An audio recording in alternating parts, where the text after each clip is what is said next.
మానవుడు కీడు చేయడానికి తప్పించి వాళ్ళ హృదయాలసిన మేలు ఏమీ ఉండదు. వాళ్ళ హృదయం మేలు తలంపు ఏదీ రాదు. దీన్ని బట్టి మానవుడు ఇంతగానో నష్టపోతున్నాడు. నష్టపోవడం అంటే ఏంటంటే తన మారణంలో పొందుతూ వచ్చినాడు. మీరు ఇంటూ వస్తున్నారు. ఎంతో మంది యవనస్తులు, ఎంతో మంది పెద్దవారు కూడా ధనమున్నా ఏమున్నా మనశ్శాంతి లేక మరణిస్తూ వస్తున్నారు. ఈ మానవునికి మనశ్శాంతి, వానికి నెమ్మది కావాలంటే దేవుడు ఒక్కటే. ఎందుకంటే మానవుని తయారు చేసిన దేవుడే, మానవుని సృష్టికర్త దేవుడే మానవుని సృష్టించినాడు. కాబట్టి ఆ నెమ్మదిగా అనుగ్రహించాలంటే దేవుడు మాత్రం అనుగ్రహిస్తాడు.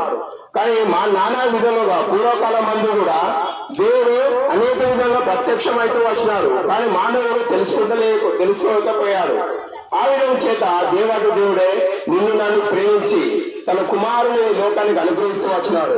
యేసుక్రీస్తు ప్రభు ఈ